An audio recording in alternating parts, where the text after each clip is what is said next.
అమ్మాయి అందంగా ఉంటుంది. పైగా చిన్న వయసులో విడాకులు, ఒంటరిగా బ్రతుకుతోంది. ఇంకేముంది, పక్కింటోడు కన్నేశాడు. అప్పటి నుంచే ఆ అమ్మాయికి కష్టాలు మొదలయ్యాయి. జీవితంలో మనకు సంబంధం లేని వారి వల్లే ఎక్కువగా కష్టాలు వెంటాడుతూ ఉంటాయి. హాయిగా బ్రతుకుతున్న ఆ అమ్మాయి జీవితంలోకి వచ్చాడో నీచుడు. అదే ఆమె పాలిట శాపమైంది. కేరళలో జరిగిన మరో ఘటన పోలీసులను ముప్పతిప్పలు పెట్టింది. మలప్పురం జిల్లా చొత్తూరులో వరికొండన్ అనే గ్రామంలో సుబీనా ఫర్హత్ అనే 21 ఏళ్ల మహిళ నివసిస్తోంది. 16 ఏళ్లకే ఆమెకు పెళ్లైంది. కానీ 4 ఏళ్లు తిరిగేసరికే భర్తతో విడిపోవాల్సి వచ్చింది. ఆమె భర్త తాగుబోతు, తిరుగుబోతు కూడా. పైగా శారీరకంగా, మానసికంగా హింసిస్తూ ఉండడంతో పెద్దల అంగీకారంతో విడిపోయారు. ఆ తర్వాత సబీనా తన తల్లిదండ్రులకు భారం కాకుండా వెట్టిచిర అనే చిన్న టౌన్లో డెంటల్ క్లినిక్లో హెల్పర్గా పనిచేస్తూ జీవనం గడుపుతోంది. ఆమె తల్లిదండ్రులు కూలీ పనులు చేసుకుంటూ జీవిస్తున్నారు. ప్రతిరోజు ఉదయాన్నే బస్ ఎక్కి తన గ్రామం నుంచి వెట్టిచెర వరకు వెళ్ళి సాయంత్రం 7 గంటల వరకు తిరిగి వస్తుంది. అలా సుబీనా జీవితం ప్రతిరోజు గడిచిపోతుంది. ఒక్క ఆదివారం మాత్రం ఇంటి దగ్గరే ఉంటుంది. ఇక భర్త లేకుండా ఒంటరిగా ఉంటున్న సుబీనాపై ఆమె పక్కింట్లో ఉండే అన్వర్ కన్నుపడింది. అతనికి పెళ్ళై పిల్లలు కూడా ఉన్నారు. కానీ సుబీనా అందంగా ఉండడంతో ఎలాగైనా లొంగ తీసుకోవాలనుకున్నాడు. అతనిపై పలు కేసులు కూడా ఉన్నాయి. ఇక డబ్బులు బాగానే సంపాదించాడు. డబ్బు ఉందనే మదంతో పాటు ఒక్కటే మతం కావడంతో తనకు సుబీనాపై హక్కు ఉందనుకున్నాడు. దీంతో ఆమెను లొంగ తీసుకొని అనుభవించాలనుకున్నాడు. సుబీనా డ్యూటీ కోసం వెళ్లే సమయంలో కాపు కాసి మాట్లాడేవాడు. ఏదో వంకతో సుబీనాతో మాటలు కలిపేవాడు. మీ నాన్న ఉన్నాడా, ఎక్కడికి వెళ్తున్నావు అంటూ వెంటపడేవాడు. కానీ సుబీనా పట్టించుకునేది కాదు. అన్వర్ పనికిమాలిన వాడనే అభిప్రాయం ఆ ఏరియాలో ఉంది. అందుకే అన్వర్ జోలికి ఎవ్వరూ వెళ్లరు. కానీ సుబీనా తండ్రి అన్వర్కు బాగా పరిచయం. అప్పుడప్పుడు అతనికి డబ్బులు కూడా సాయం చేసేవాడు. కానీ సుబీనా ఉద్యోగం చేస్తున్న తర్వాత అడగడం మానేశాడు. దీంతో కావాలనే ఆమె ఇంటికి వెళ్ళి మాటలు కలిపేవాడు. అక్కడ సుబీనాను చూస్తూ మాట్లాడేవాడు. అతని మనస్సులోని చెడు ఆలోచనను అర్థం చేసుకున్న సుబీనా దూరం పెట్టేది. అతను ఇంటికి వస్తే వెళ్లిపోయే వరకు తన గదిలోనే ఉండేది. దీంతో అన్వర్ రగిలిపోయేవాడు. అప్పుడప్పుడు తన బైక్పై వెట్టిచెరలో దింపుతానని ఆఫర్లు ఇచ్చేవాడు. కానీ ఒకసారి బైక్ ఎక్కితే ఏమవుతుందో ఆమెకు తెలుసు. దీంతో బస్సులోనే వెళ్లేది. కానీ ఏ రోజు అన్వర్ తన వెంట పడుతున్నాడని ఆమె తన పేరెంట్స్కు చెప్పలేదు. దాదాపుగా 3-4 నెలల పాటు సుబీనాను లొంగ తీసుకునేందుకు ప్రయత్నించాడు అన్వర్. కానీ ఆమె అస్సలు లొంగలేదు. చివరికి వార్నింగ్ ఇచ్చింది. నువ్వు నా వెంట పడితే మా నాన్నతో చెబుతాను, మా బాబాయిలను పిలిపిస్తాను, నా జోలికి రావద్దని వార్నింగ్ ఇచ్చింది సుబీనా. దీంతో పగ మరింత పెంచుకున్నాడు. ఇక 2 నెలలు సుబీనాకు దూరంగా ఉన్నాడు. అతను కనిపించకపోవడంతో అన్వర్ తనను వదిలేశాడనుకుంది సుబీనా. కానీ అన్వర్ టైం కోసం వెయిట్ చేస్తున్నాడు. ఏం చేసైనా సరే సుబీనాను తన లైన్లోకి తెచ్చుకోవాలనుకున్నాడు. అవసరమైతే ఎవరో లేనప్పుడు సుబీనాను బెదిరించైనా సరే అనుభవించాలనుకున్నాడు. అలా సమయం కోసం ఎదురు చూశాడు. వీలు చిక్కలేదు. దీంతో ఆమెపై అత్యాచారం చేసైనా లొంగ తీసుకోవాలనుకున్నాడు. ఒకసారి అనుభవిస్తే దారిలోకి వస్తుందని, అవసరమైతే డబ్బులు ఇచ్చైనా సరే సుబీనాను దారిలోకి తెచ్చుకోవాలనుకున్నాడు అన్వర్. సుబీనా ఇంటికి కొద్దిగా దూరంలోనే ఇటుక బట్టీలున్నాయి. అక్కడే ఆమె తండ్రి పనిచేస్తుండేవాడు. అన్వర్కు ఆ బట్టీ వ్యాపారంలో వాటా కూడా ఉంది. మార్చి 10, 2021న బట్టీ పనిని ఆపేశారు. ఎందుకంటే వరుసగా వారం రోజుల నుంచి వర్షాలు పడుతున్నాయి. దీంతో ఇటుక బట్టీ పనులు ఆపేశారు. దాంతో బట్టీ దగ్గర కాపు కాశాడు అన్వర్. ఆఫీస్కి వెళ్తున్న సుబీనాను గమనించాడు. తనకు ఫోన్లో కాల్స్ వెళ్ళడం లేదు, చూడవా అంటూ సుబీనాను పిలిచాడు. కానీ ఆమె వెళ్ళలేదు. నాకు డ్యూటీకి లేట్ అవుతుందని చెప్పింది. నేను ఏమీ అనను, భయపడకు. నేనంత దుర్మార్గుడినా? మరీ అంత భయపడుతున్నావు? ఈ ఫోన్కు ఏమైందో చూడు. నాకు స్మార్ట్ ఫోన్ ఆపరేటింగ్ సరిగ్గా తెలియదని పిలిచాడు. దీంతో సరేనని దగ్గరకు వెళ్ళి ఫోన్ తీసుకోవడానికి ప్రయత్నించగానే ఆమెను ఎత్తుకొని బట్టి దగ్గర ఉన్న గుడిసెలోకి వెళ్ళి అత్యాచారం చేసేశాడు. కానీ ఆమె కాళ్లతో తన్నుతూ పెనుగులాడింది. ఆమె మీద పడి కూర్చొని నోరు గట్టిగా మూసేశాడు. అసలే కేరళలో కరోనా కేసులు ఎక్కువగా ఉండడంతో బంధమైన కాటన్ మాస్క్ వేసుకుని ఉంది సుబీనా. అరవనంటే చేయి తీస్తానని అన్వర్ సుబీనాకు చెప్పాడు. దీంతో ఆమె సరేనంది. కాస్త చేయి తీగానే గట్టిగా అరిచింది. దీంతో భయపడ్డ అన్వర్ ఒక చేయితో గట్టిగా మూతిపై చేయి పెట్టి నొక్కడంతో 2 నిమిషాల తర్వాత ఊపిరాడక చనిపోయింది. ఆ మాస్క్ కారణంగా త్వరగా చనిపోయింది. అయితే కాసేపటికి కాళ్ళు ఆడడం లేదు, ఊపిరి కూడా తీసుకోవడం లేదు. దీంతో తన ప్లాన్ వికటించిందని భయపడ్డాడు. అయితే క్వారీలో అన్ని గుంటలే ఉన్నాయి. దీంతో ఒక గుంటలో సుబీనా బాడీ వేసి ఆమె ఫోన్ను స్విచ్ ఆఫ్ చేసి అక్కడే మట్టి పోసేశాడు. అంటే ఫోన్ను కూడా సుబీనాతో పూర్తి చేశాడు. ఇక రాత్రైనా ఆసుపత్రి నుంచి సుబీనా ఇంటికి రాకపోవడంతో ఆమె తల్లిదండ్రులు ఆసుపత్రికి ఫోన్ చేశారు. ఈ రోజు అసలు డ్యూటీకే రాలేదని ఆసుపత్రి డాక్టర్ చెప్పారు. మేం ఫోన్ చేసినా సుబీనా సెల్ స్విచ్ ఆఫ్ వచ్చిందని సమాధానం ఇచ్చారు. దీంతో భయపడ్డ ఆమె తల్లిదండ్రులు ఆమెకు ఫోన్ చేస్తే స్విచ్ ఆఫ్ వచ్చింది. వెంటనే అదే రాత్రి వెళ్లి పోలీసులకు ఫిర్యాదు చేశారు. మిస్సింగ్ కేసు నమోదు చేసుకున్న పోలీసులు ఆమె పనిచేసే చోట ఎక్కువగా విచారించారు. ఆ తర్వాత సుబీనా ఉంటున్న ఊరు మొత్తం వెతికే క్రమంలో అన్వర్ పోలీసులకు సాయం కూడా చేశాడు.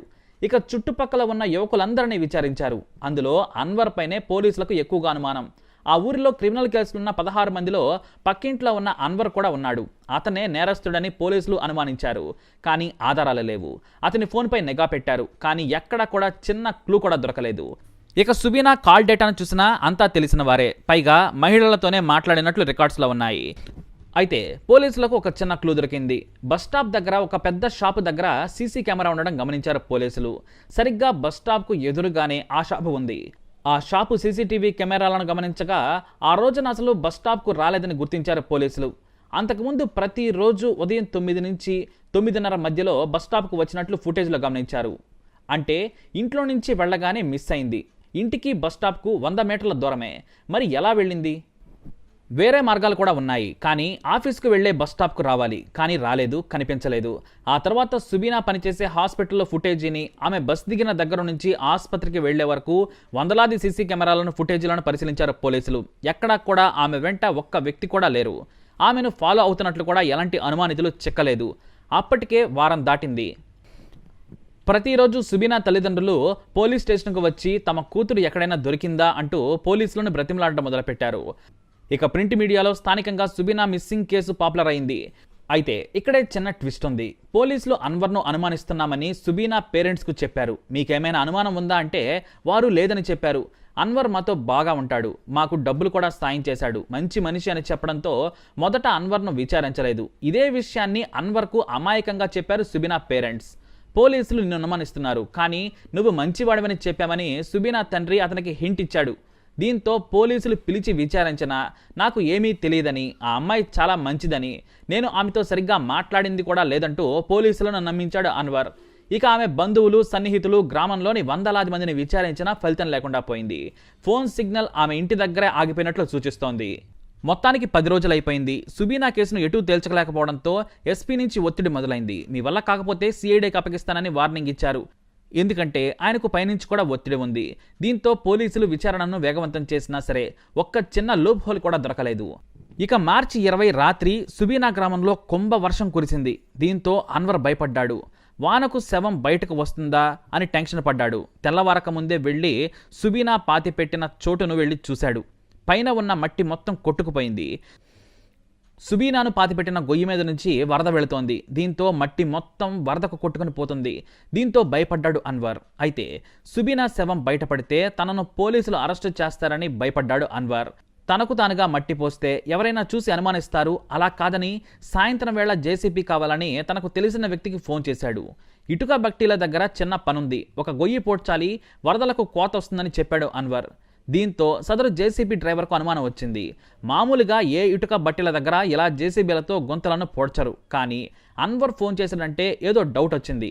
తాను వెళ్లి గుంతను పుడిస్తే జైలుకి వెళ్తానని భయపడ్డాడు ఆ వ్యక్తి. అయితే అతనికి అనుమానం రావడానికి గల కారణం మరొకటి ఉంది. అప్పటికే ఆ ఊరిలో అన్వరే సుబీనాను హత్య చేసి ఉంటాడని అనుమానిస్తున్నారు. దీంతో జేసీబీ డ్రైవర్ తనకు తెలిసిన పోలీస్ కానిస్టేబుల్కు ఫోన్ చేసి చెప్పాడు. అన్వర్ తనను గొయ్యి పొడ్చడానికి పిలిచాడు. అది సుబీనా ఇంటికి కాస్త దూరంలోనే ఉంది. నాకేదో అనుమానంగా ఉంది, పనికి వెళ్లాలా వద్దా అని అడిగాడు. ఆ కానిస్టేబుల్ నువ్వు పనికి వెళ్లొద్దు, నేను ఎస్ఐకి చెబుతానన్నాడు. ఆ కానిస్టేబుల్ అన్వర్ గురించి ఎస్ఐకి చెప్పాడు. ఒకసారి ఇటుక బట్టెల దగ్గర తవ్వించి చూద్దామన్నాడు ఎస్ఐ. దీంతో ఎస్ఐ సిబ్బందితో రాత్రికి రాత్రే వెళ్లారు. 4 పనివాళ్లను పిలిచి అనుమానం ఉన్న చోటల్లా తవ్వించారు. ఆ సమయంలోనే జేసీబీ డ్రైవర్ చెప్పిన మాటలు గుర్తొచ్చాయి. అతను చెప్పిన ఆధారాలతో వరద వెళ్లిన దగ్గర తవ్వించి చూడగా సుబీనా శవం బయటపడింది. అందులోనే ఆమె హ్యాండ్ బ్యాగ్ కూడా ఉంది. అయితే పోలీసులు ఇక్కడ గుంతలు తవ్వుతుండగానే అన్వర్ పారిపోతాడేమో చూడాలని మఫ్తీలో 2 కానిస్టేబుళ్లను తన ఇంటి దగ్గర కాపలాగా కూడా పెట్టారు. రాత్రి సమయంలో పోలీసులు హడావిడి చూసి అన్వర్కు విషయం తెలిసిపోయింది. ఇక తాను ఇక్కడ ఉంటే అనుమానిస్తారనే భయంతో సంచిలో బట్టలు పెట్టుకుని బైక్ను తీసి బయటకు వస్తున్న అన్వర్ను 2 కానిస్టేబుళ్లు పట్టుకున్నారు. స్టేషన్కు రావాలని బండిని లాక్కున్నారు. అతని బంధువులు పోలీసులతో దురుసుగా ప్రవర్తించారు. ఊరికి వెళుతుంటే ఎందుకు ఆపుతున్నారని గొడవకు దిగారు. 10 నిమిషాలు స్టేషన్కి వస్తే వెంటనే పంపిస్తాం, మీరు కూడా వెనకాలే రండి, లేదంటే రాత్రి మొత్తం స్టేషన్లోనే ఉంటాడని కానిస్టేబుల్ బెదిరించారు. ఇక రాకపోతే ఎక్కడ కొడతారనే భయంతో సరేనన్నాడు అన్వర్. ఒక బైక్ మీద అన్వర్ను మధ్యలో కూర్చోబెట్టుకుని స్టేషన్కు తీసుకెళ్లి లాకప్లో పడేశారు. ఇక సుబీనా బాడీ అప్పటికే కుళ్ళిపోయింది. దీంతో శాంపిల్స్ని తీసుకుని ల్యాబ్కు పంపించారు పోలీసులకు నేరస్తుల నుంచి విషయం రాబట్టడం ఎలాగో బాగా తెలుసు. 3 సార్లు స్టేషన్కు పిలిచి మర్యాదగా అడిగితే తాను నేరం చేయలేదన్నాడు అన్వర్. కానీ బాడీ దొరకడంతో పాటు అసలు జేసీబీ కావాలని ఎందుకు ఫోన్ చేశావని విచారణ మొదలుపెట్టారు. అక్కడ పోడ్చడానికి ఏమీ లేదు. ఇంత వానలో ఎవడైనా గుంతలు పుడుస్తారా? నిజం చెప్పాలని 4 తగిలిస్తే తానే చంపానని ఒప్పుకున్నాడు. కానీ సుబీనా ఒంటి మీద నగల కోసం దాడి చేశానన్నాడు. ఆ దాడిలో చనిపోయిందని ముందు కహానీలు చెప్పాడు. ఆమె మెడకు నల్ల దారం మాత్రమే ఉంది. ఆ దారం కోసం దాడి చేశావా అంటూ మళ్లీ 4 తగిలించారు. కానీ ఎంతకు ఒప్పుకోలేదు. చివరికి తప్పనిసరి పరిస్థితులలో లైంగిక దాడి చేశానని ఒప్పుకున్నాడు అన్వర్. అలా జేసీపీకి ఫోన్ చేసి దొరికిపోయాడు అన్వర్. ఇక తమ కూతురును అన్వర్ చంపాడని తెలిసాక ఆమె తల్లిదండ్రులు లబోదివ్వమన్నారు. అందుకే నమ్మకం ఉన్న చోట మోసం చేయడానికి ఆస్కారం ఎక్కువగా ఉంటుందంటారు పోలీసులు. కరోనా సమయంలో కేరళలో ఈ కేసు సంచలనం సృష్టించింది.